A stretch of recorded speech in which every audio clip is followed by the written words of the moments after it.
A 4-year-old child is sitting alone at a table. In front of them is a marshmallow, or a cookie, or a pretzel, depending on what the child has said they prefer. The researcher explains the situation clearly. You can eat this treat right now if you want to. But if you wait until I come back, and I will be gone for about 15 minutes, you can have 2 treats instead of 1. Then the researcher leaves. The child is alone with the treat, and the camera watches. Some children eat it immediately.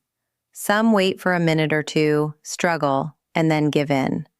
Some try every strategy available to them, turning away from the treat, covering their eyes, singing to themselves, sitting on their hands, pretending the marshmallow is a cloud so it becomes easier to resist. And some of them wait the full 15 minutes and collect their 2 treats. Walter Mischel ran this study at the Bing Nursery School at Stanford in the late 1960s and early 1970s. He was interested in delayed gratification, the ability to resist an immediate reward in favor of a larger reward later, and the cognitive strategies that made waiting possible. He had not originally planned to follow the children into adulthood, but he did. And what he found when he looked back at his participants years and decades later became one of the most widely discussed findings in developmental psychology. Welcome back to the Brightest Experiments. Today we are inside a study that has become famous far beyond the walls of psychology, that has been cited in parenting books, business literature, self-help guides, and policy documents.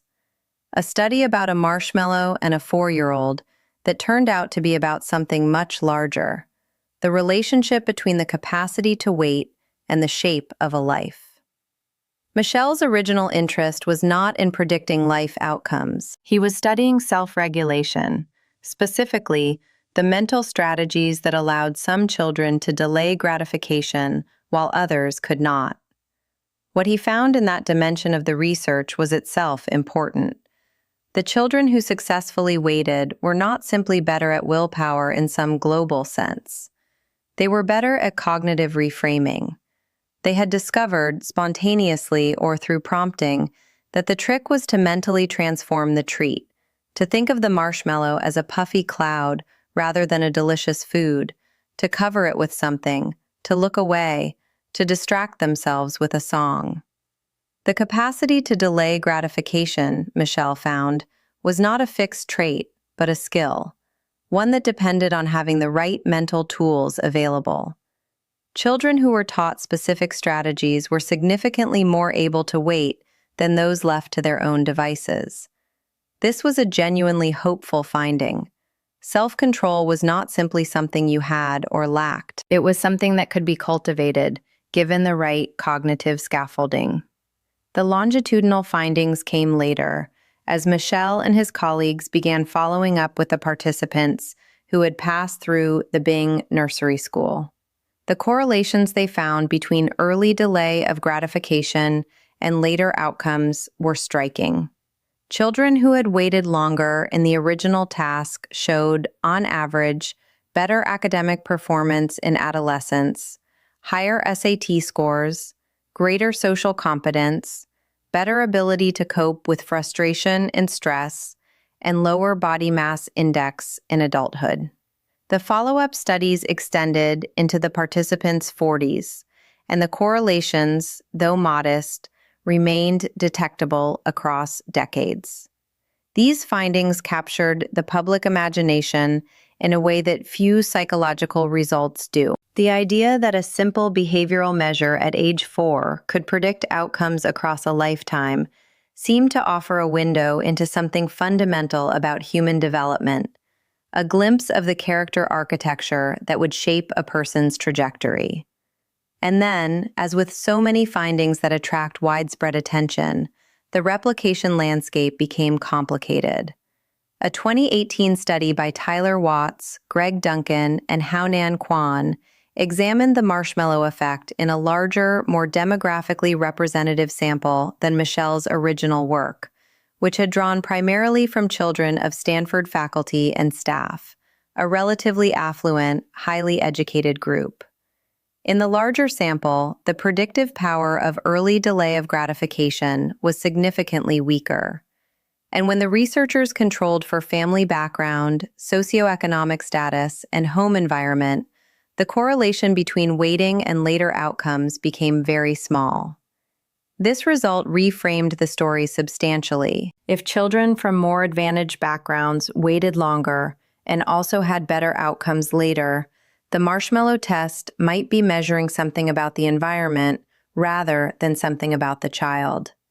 A child who has grown up in an environment where adults reliably keep their promises, where if you wait, the reward actually arrives, has a rational basis for waiting.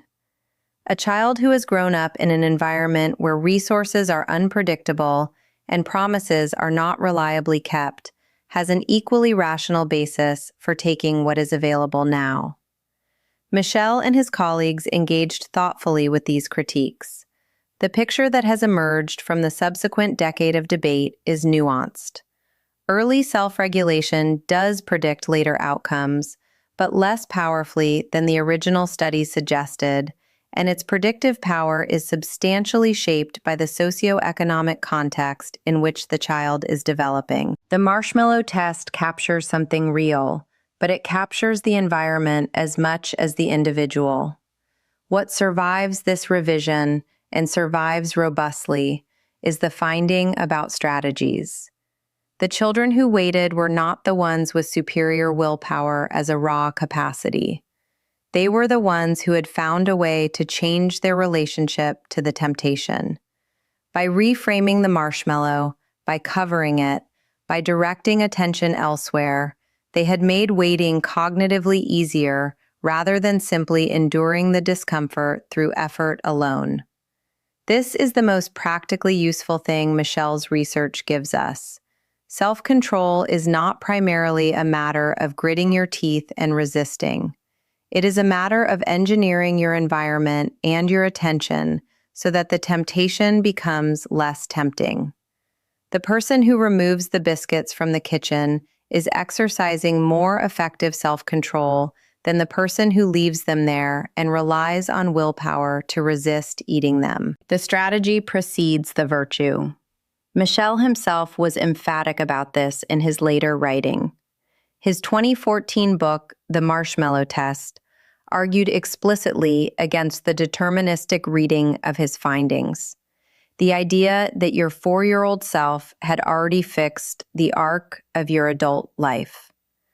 What his research showed, he argued, was that the skills of self-regulation could be taught, that they were strategies rather than traits, and that environments which supported those strategies produced better outcomes than environments that demanded heroic self-denial without providing the tools for it.